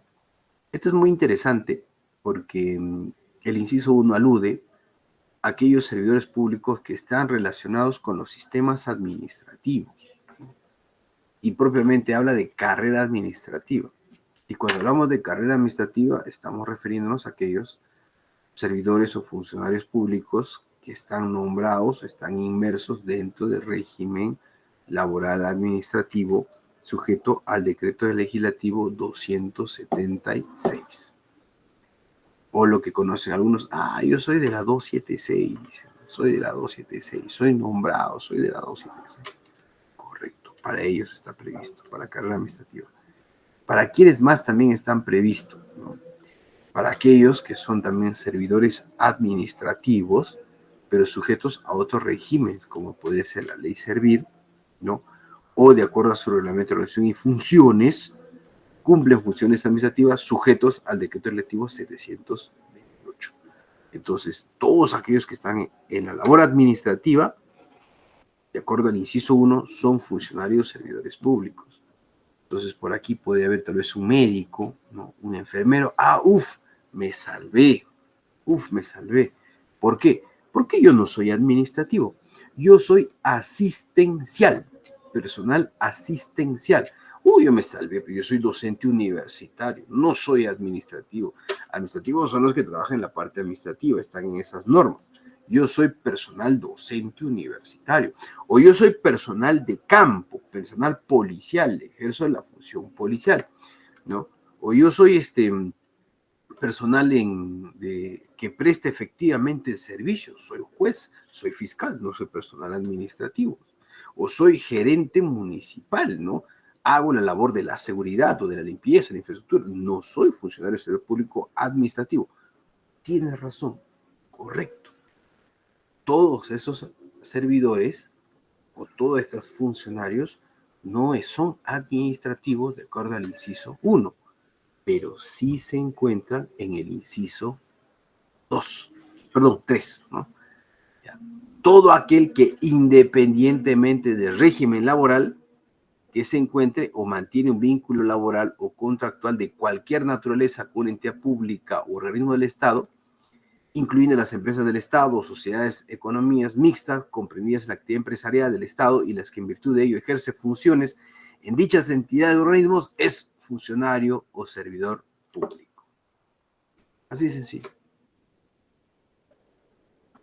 Entonces, si no eres administrativo, todos los demás, absolutamente todos los demás, están en el inciso.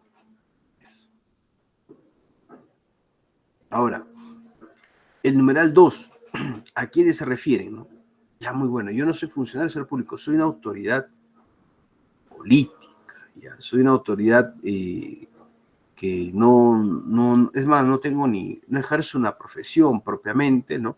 El pueblo me ha dado la confianza, ¿no? Y yo no he concursado para ser un funcionario servidor público, no tengo un contrato de locación, ¿no? Porque la carrera administrativa hay que entrar con concurso y todo eso. Entonces, a mí me eligió el pueblo. Soy una autoridad política. Represento a mi pueblo. Entonces, yo no puedo ser funcionario servidor público de acuerdo al inciso 1 y el inciso 3. Correcto. Esa persona no puede ser autoridad política, funcionario servidor público. Es más, una autoridad política no tiene la condición de funcionario. Solamente para los efectos remunerativos se le considera funcionario, pero mi cargo es una autoridad política. Perfecto. Pero para ti, en ese caso, se ha previsto el inciso 2, que señala que los que desempeñen cargos políticos o de confianza, incluso si emana de elección popular. Entonces, sí, todas aquellas autoridades que vienen o asumen funciones productos de una elección son considerados también funcionarios o servidores públicos. ¿Quiénes más están inmersos también? Este es un tema bastante interesante. Una persona que tenga una cochera y es sujeto de intervención por el Ministerio Público indicando que existen bienes de procedencia ilícita de X caso, ¿no? Un funcionario, un servidor público, X que está siendo sujeto de investigación, identifican que esos vehículos son de esa persona. Y yo que soy un privado, estoy en mi bien privado, ¿no? Estoy cuidando mis bienes privados, la fiscalía procede a pedir que se me designe depositario de estos vehículos que están dando el servicio de cochera en mi propiedad. Me designan en ese caso depositario, custodio. De ese instante, pese que yo no soy una persona que tengo una relación contractual, administrativo, laboral o civil de cualquier naturaleza con esa entidad, pese que no he sido elegido de un mandato popular, no tengo elecciones, pero desde el instante que recibo el mandato de ser un administrador o un depositario, ¿no?, de bienes que se me han entregado por una autoridad competente, también me convierto en un funcionario o servidor público, aunque yo sea un particular. Entonces, para eso es el numeral cuarto del artículo 425. Finalmente, hay personal, como dice, no soy ni autoridad política, no somos civiles, nosotros somos personal castrense, no somos civiles. Muy bien, para ustedes está el numeral 5 del Código Penal, el artículo 425, que establece que se consideran funcionarios de servicios públicos cualquier miembro de las Fuerzas Armadas o policiales del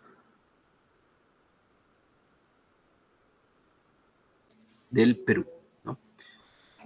6. ¿Quiénes más se consideran funcionarios o servidores públicos? Los designados, elegidos o proclamados por autoridades competentes para desempeñar actividades o funciones en nombre o al servicio del Estado en sus entidades. Estamos hablando de ¿quiénes? De las personas de confianza. Soy un funcionario, o en este caso, no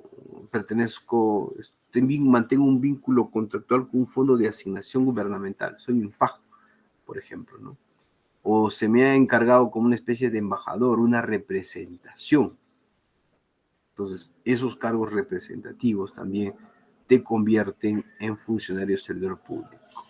Y finalmente, los que establece la Constitución Política del Perú, que aluden a los altos funcionarios, ¿no?, los que tienen los primeros niveles, ¿no?, los ministros, viceministros, miembros del Poder Judicial, la SBS, ¿no?, Tribunal Constitucional, Jurado Nacional de Elecciones, todos ellos también forman parte del artículo 425 a través del numeral 7 del Código Penal. ¿Correcto hasta aquí? ¿Se ha entendido?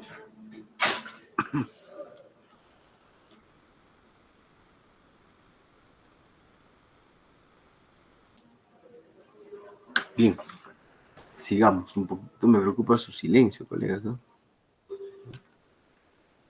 Sigamos. Y entonces, volviendo otra vez,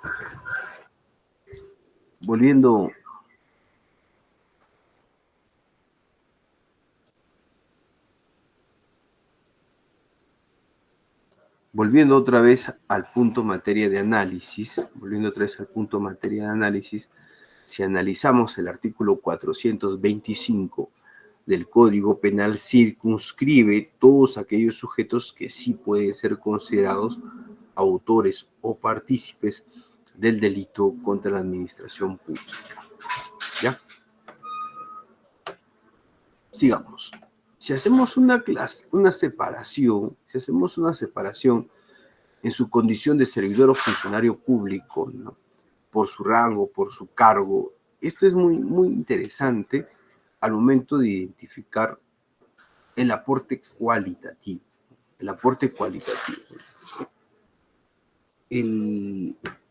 Otra vez va a depender si tomas una teoría del dominio del hecho o una infracción del deber. Si tomas una infracción del deber, fácilmente a todos los conviertes en coautores. Si tomas una óptica del dominio del hecho, sí vas a hacer la infracción del deber, o lo tomas a todos como coautores, o identificas un determinado autor y todos los demás cómplices. Cómplices y autor, o todos son coautores. Esa es de la infracción del deber. Desde la teoría del dominio del derecho sí estás obligado a hacer estas distinciones, entre autor, coautor, o los partícipes, hasta un autor mediato, un cómplice primario o un cómplice secundario. Entonces, este cuadrito nos va a ayudar un poco a establecer estas distinciones, ¿no?, para hacer una distinción cualitativa, que el Código Penal no lo hace, colegas. El Código Penal no lo va a hacer. Se tiene que ejercer a través de la defensa, contribuir al fiscal a identificar mejor qué sujeto de rol somos. El servidor público, la persona que presta servicios en una entidad del Estado, correcto. Mientras que el funcionario público trabaja dentro del órgano, pero con la toma de decisiones, es decir, tiene poder, ejerce un mando de poder. Ahora, las funciones son netamente de apoyo, de ejecución a la decisión de poder, en el caso de los servidores públicos. Por lo tanto, usualmente es cómplice de un delito de cohecho, o puede ser cómplice de un delito de colusión, pero no va a tener la decisión de emitir la autorización, interceder en la toma de decisiones. Puede ser un tráfico, pero no propiamente como funcionario. Eso no lo dice el Código Penal, sino en base a la confección de sus roles y funciones, de sus instrumentos o normas internas, se tiene que hacer el descargo de responsabilidad para distinguir que no es un funcionario público, sino un servidor, y por lo tanto tratar de adecuar su comportamiento, si que se puede hacerlo desde una lógica de infracciones de deber o dominio del hecho, a una condición de partícipe, un partícipe primario o secundario, o una condición atípica, si su participación en el grado ilícito no ha sido con un conocimiento subjetivo doloso, sino él ejercía su rol. Por lo tanto, es un servidor que su conducta es completamente atípica o neutra, y por lo tanto no puede ser autor, no puede confundirse con la toma de decisiones, ¿no? Bien, eso es lo importante de este cuadrito. Quiero seguir avanzando para que no me gane el tiempo, ¿no? Ahora quiero hablar algo muy importante, y tal vez con eso acabe. ¿Para qué existen los delitos? Los delitos se han previsto, de acuerdo al propio título preliminar del Código Penal, pues, creo que no me acuerdo, es el cuarto, para tutelar bienes jurídicos. ¿Y qué vienen a ser los bienes jurídicos, no? Bindi señalaba que los bienes jurídicos son el interés social jurídicamente protegidos o tutelados. Son el interés social jurídicamente tutelados o protegidos. Entonces el Estado selecciona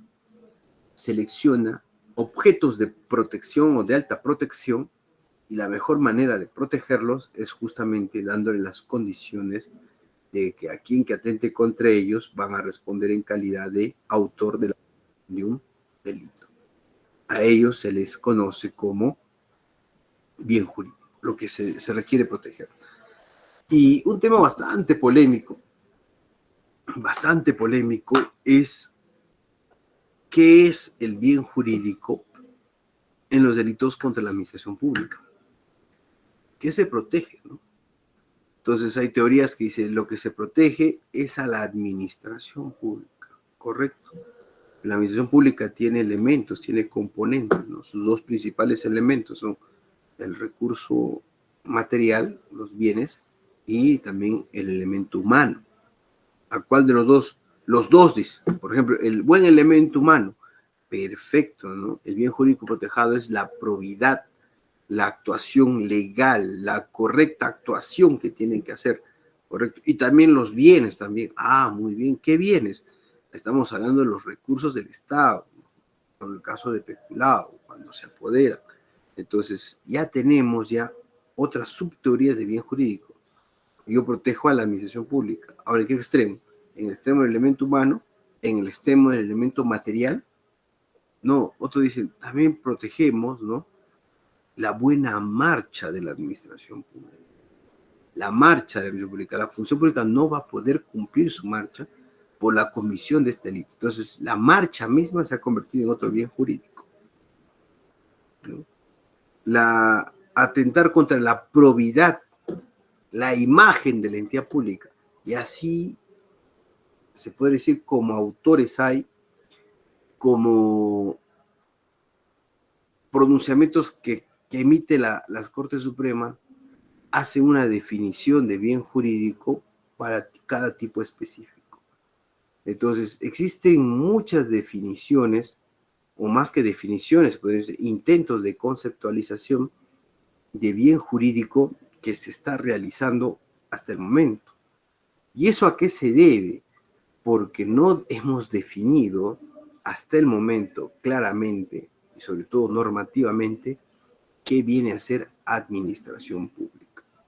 Tenemos una descripción de los sujetos objetivos y subjetivos de las entidades públicas previsto en el artículo numeral 1 del título preliminar de la Ley de Procedimiento Administrativo General, ¿no?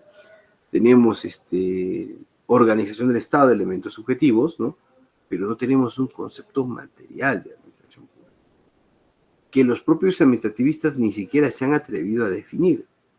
Y si son los propios administrativistas los que no han realizado esto, no lo tenemos en la Constitución, no tenemos una ley que estipule propiamente qué entendemos por la administración pública, ¿cómo entonces hacemos del ámbito penal? Ahí está la respuesta.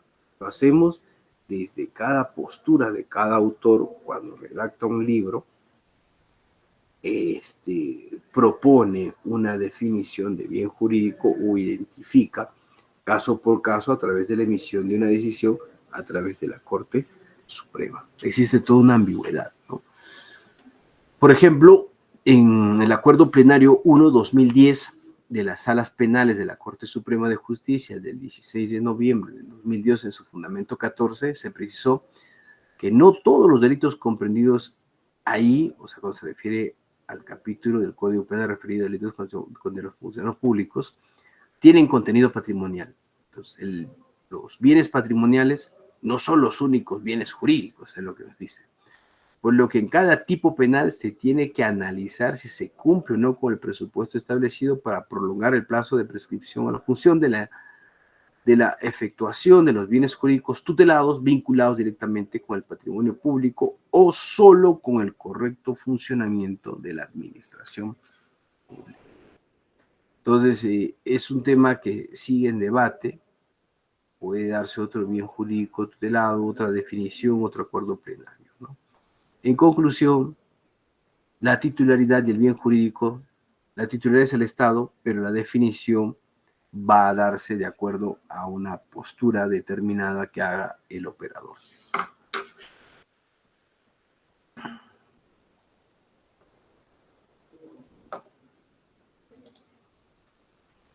Ya, ahora vamos a hablar un poco sobre los tipos o los principales delitos que regula, ¿no? el Código Penal, ¿no? Los principales delitos.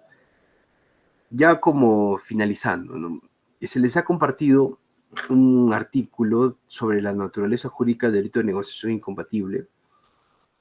También aquellos que desean un poco profundizar, hay un libro que hice que se llama El delito de colusión. Era en su momento el 5º libro sobre esta materia, no hay muchos libros específicos, hay muchos libros con respecto a delitos contra la administración pública como catálogo, pero abordando uno por uno, o sea, un análisis concienzudo son muy pocos, ¿no? Los recientes casos que hemos visto, ¿no? Con los casos Odebrecht y se ha connotado los delitos contra la administración pública, es debido al auge económico que está teniendo el Estado y ha sido canalizado a través de la inversión pública. Muchos se preguntarán, ¿por qué no ha habido tantos delitos en los años 90? O sea, en los años 80, 90, ¿no? O sea, la gente, no había tantas investigaciones, no se hablaba mucho de corrupción antes, no es que no se hablaba, es que el Estado casi quebrado, no tenía ingresos públicos. Al no tener ingresos públicos, no tenía que ejecutar, que contratar, que invertir. Y como no tenía, pues no tenía tampoco el análisis de sus vicios. Todo crecimiento de un área genera su ola de criminalidad. Toda sociedad en la vida que va creciendo también sus crímenes. Entonces es una condición colateral, sino que se tiene que estar preparados para dicho fin. En ese sentido, en el caso de los delitos contra la administración pública, su auge se empezó a dar, o más que su auge, ¿no? El nivel de investigaciones, el nivel de denuncias, de interrupción, de comunicados se da por el auge económico que empieza a tener el Estado. El Estado empieza a recaudar más, a tener más remesas, inversiones, ¿no? Más recaudación, y eso canaliza a través de sus órganos estatales que se materializan sobre todo en temas de inversión pública, y una forma de inversión pública como ejecución presupuestaria indirecta es la contratación pública. Entonces, por eso se da, y ha sido tanto el auge económico que hemos tenido que generar, por la ejecución de inversión pública, que hemos tenido que generar fiscalías especializadas en delitos de corrupción de funcionarios, ¿no? Juzgados especializados en delitos de corrupción, investigación de delitos de corrupción de funcionarios, colegiados especializados en estos y salas especiales también. No nos sorprendamos que si sigue el auge, hasta vamos a tener una sala penal especial de altos funcionarios públicos. Entonces, por eso es lo que se ha generado, ¿no? ¿Cuáles son los principales delitos cometidos por los funcionarios públicos o los más investigados, ¿no? Son, teniendo en consideración, ¿no? Por su ejecución, por los tipos de intervención, se pueden dividir en dos, ¿no? Los simples y los complejos. Los simples es aquello que se puede ser cometido por sujetos con cualidades y condiciones del tipo penal, pero los complejos son aquellos que se requieren no solamente de los sujetos, o en este caso, de sujetos cualificados, sino que tienen que basarse en un determinado conjunto de funcionarios y hasta intervención de terceros, es decir, particulares. Entonces, los delitos más comunes, ¿no? Los delitos más no emblemáticos, ¿no? Que son más pasibles de denuncias, de investigaciones, ¿no? Son el delito de cohecho, peculado, colusión, negociación incompatible, abuso de autoridad, malversación, tráfico de influencias y el enriquecimiento ilícito, ¿no? Empecemos por el primero, ¿no? Cuando la autoridad o el funcionario público hace un ejercicio anómalo de sus funciones o hace una función más allá de lo regular o dándole forma de lo regular, pero con un sentido de beneficio a un tercero por recibir una dádiva o recibir un incentivo económico o un provecho para sí o para otro, entonces estamos ante el delito de cohecho. El delito de cohecho, desde un punto de vista conceptual, sería el único delito de corrupción, porque corrumpir viene del término latino corruptus, ¿no? Que es decir, que adañe al corrompimiento, al corroer. Y en un sentido jurídico es aquella persona, ¿no?, que hace propuestas indebidas a un funcionario, un servidor público para tener un provecho. A eso en un sentido estricto alude el término corrupto. Y por lo tanto el tipo específico sería el tipo de cohecho.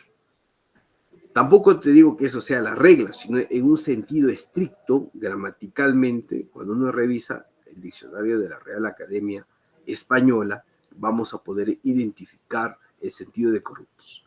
Entonces, profesores, en ese sentido, el que malversa, el que abusa, el que negocia, el que se colude, el que pecula, ¿no sería corrupto? No, sería. En un sentido gramatical. Pero, ¿qué ha sido el asidero común, ¿no? El asidero que tampoco se puede decir que está errado, porque no hay más allá de un cuestionamiento del otro extremo de la definición en el diccionario de Real Academia Española, ¿no? Los demás serían delitos contra la administración pública, mal llamados delitos cometidos por funcionarios públicos. Pero no vamos a encontrar que diga delito de corrupción de funcionarios. Y eso lo podemos constatar cuando revisamos el propio Código Penal, ¿no? Cuando revisamos ese título 18 en sus índices, va a ser de la siguiente manera.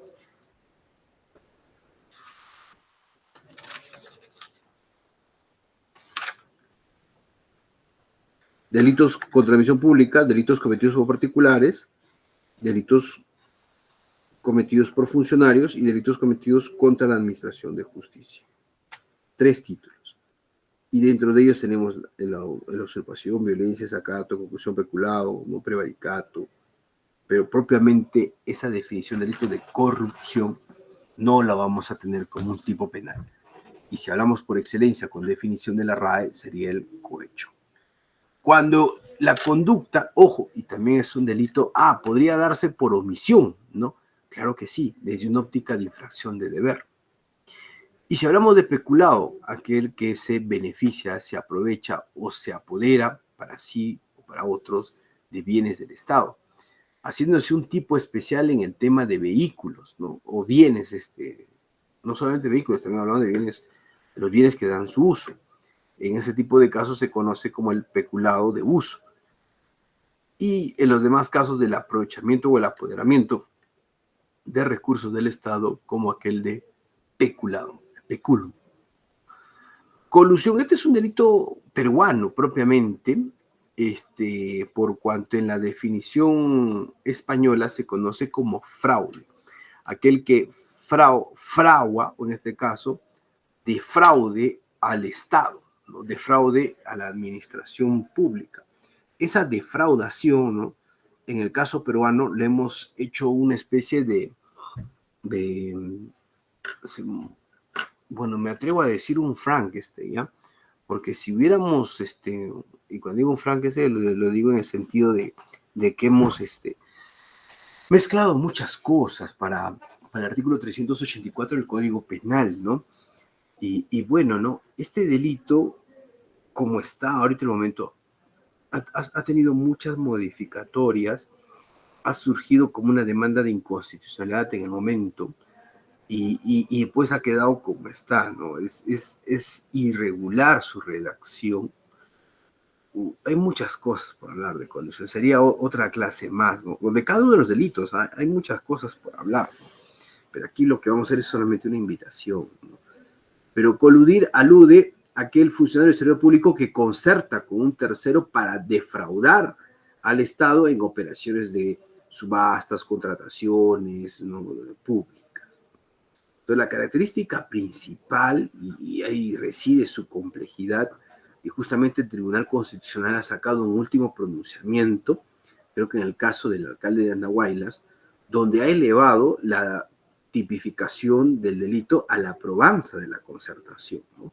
Y efectivamente es el verbo rector. Yo tengo que probar que existe una concertación, ese acuerdo subrepticio, en el cual el funcionario con ese tercero acuerdan beneficiarse ellos o un tercero a costa del Estado. Entonces, si no hay acuerdo concertatorio, ¿es ilícito? Sí, pero no sería colusión. Y no indica en qué faceta. Es por eso que el delito de concertación propiamente calza en la etapa de la negociación, ¿no? De la negociación del contrato. Es por eso que hablamos que se imputa concertación sobre todo en la etapa selectiva, en la etapa de negociación. Bueno, hay mucho que hablar sobre ese delito. Otro delito importante, y se puede decir el delito estrella o el de imputabilidad en la contratación pública vía fase de ejecución total, es la negociación incompatible. Es aquel funcionario del sector público que indebidamente se interesa en unas operaciones o contratos que realiza el funcionario.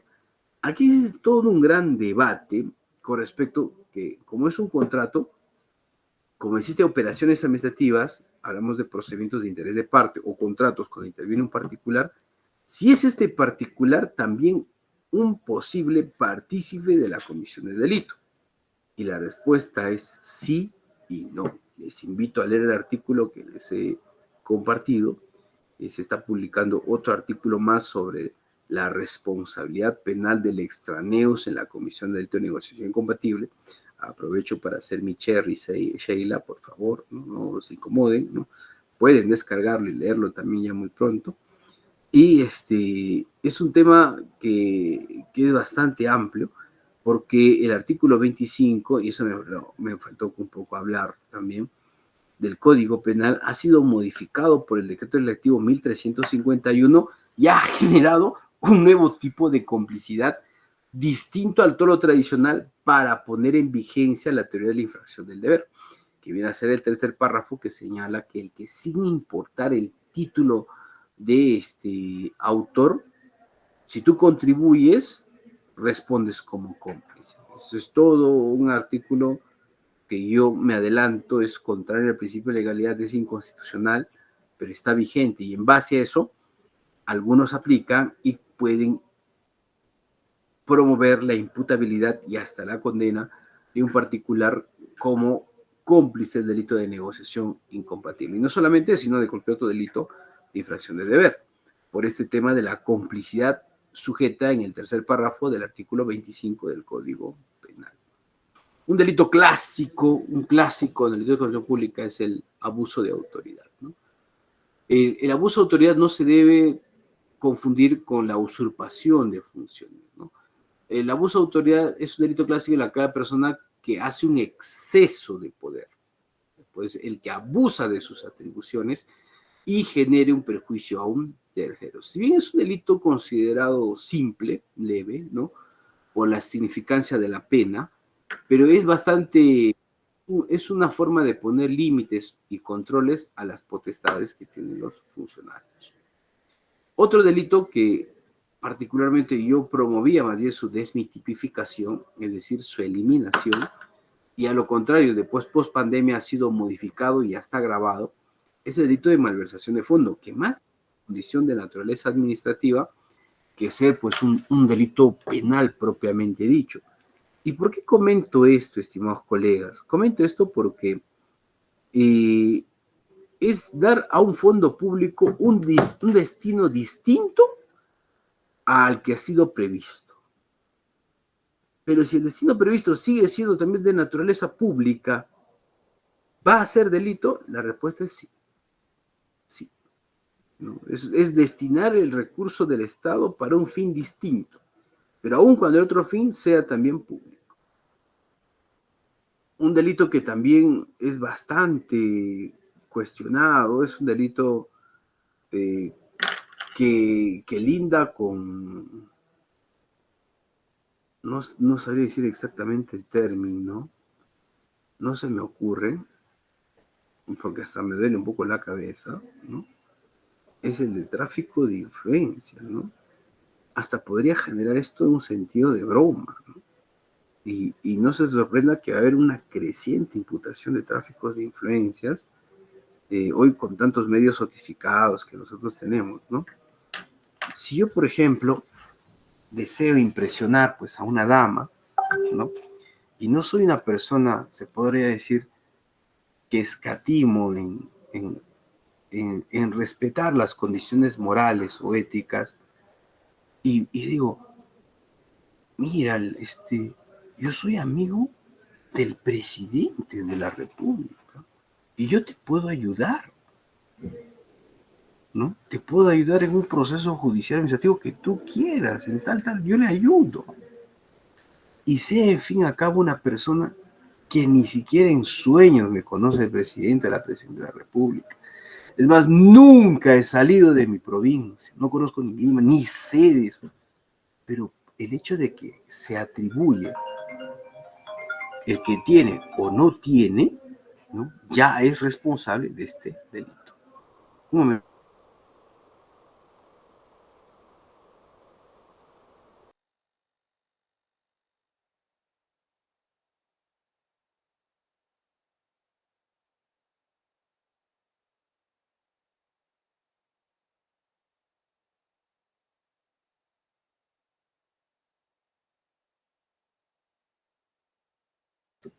Perdón, disculpe la interrupción, era importante.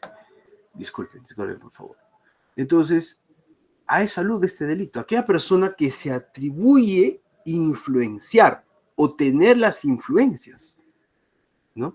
Cuando una persona dice, yo puedo conseguirte un proyecto, ¿no? Para el hospital tal, yo puedo tener financiamiento, yo tengo conocidos en el Poder Judicial, ya inmediatamente eso es un delito de mera actividad y puede ser sujeto a una sanción. O sea, una persona que miente, literalmente, que miente, que no menciona la verdad, pero en esa mentira manifestó estas palabras, ¿no?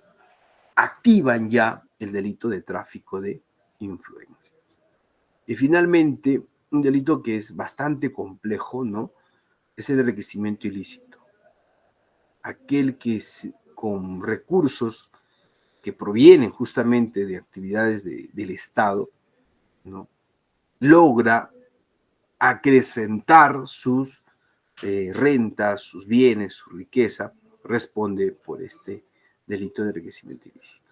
Bueno, colegas, hablaremos un poco de las consecuencias que vienen a ser las tres tipos de sanciones que ha previsto el Código Penal para este tipo de casos, que son, uno, la pena privativa de libertad, la pena accesoria de la inhabilitación y la multa, por cuanto son los tres tipos de consecuencias que es la más común prevista para colusión, peculado, cohecho y tráfico de influencias. Bueno, no quiero, ya sé que son las horas de almuerzo, no quiero expandirme más y espero a lo contrario poder contar otra vez con un escenario donde podamos hablar más profundamente de muchos otros temas más interesantes de los delitos de contra la administración pública de una manera más detallada, ¿no? Detallada ya tal vez tipo por tipo o el tema de su probanza. Con ello daría por concluido mi exposición, esperando que haya sido de su agrado y estaré llano a sus preguntas o comentarios si consideran pertinente. Gracias, Sheila. Gracias, doctor, a los participantes. Si van a hacer realizar alguna pregunta o algún comentario, está habilitado el chat, así también el audio. Y aprovecho la oportunidad para invitarlos a los cursos que se desarrollará este programa en el transcurso de este año, siendo cursos de arbitraje, de conciliación, contrataciones con el Estado, derecho administrativo, entre otros temas, los cuales se va a realizar esto de manera mensual y los detalles los vamos a estar compartiendo en nuestras redes sociales para su respectiva inscripción. Bueno, también así agradecerle al doctor por la excelencia, por la excelente ponencia. ya que estos conocimientos nos es muy importante para muchas cosas, ¿no? También a la predisposición de los compañeros, de los participantes que se han reunido el día de hoy. Y bueno, pasando ya un tiempo prudente, viendo que no hay comentarios o participaciones o preguntas, voy a dar por concluida la sesión de hoy, doctor. Muchas gracias por su participación, muchas gracias por la predisposición del tiempo. También a nuestros participantes. Hacerles recuerdo que se va a seguir con el siguiente módulo de delitos contra la administración pública 2, que se va a realizar el día jueves 24 de julio. Recordarles que los materiales van a ser subidos en el Classroom, así también la grabación de la sesión del día de hoy. Muchas gracias, doctor. Buenas tardes a todos. Doy por concluida la sesión. Gracias, estimada Sheila, y siempre presto a nuestro centro de arbitraje y a tu persona. Nos vemos. Bonito fin de semana y bonitas fiestas patrias, colegas. Hasta otra oportunidad. Hasta luego, doctor.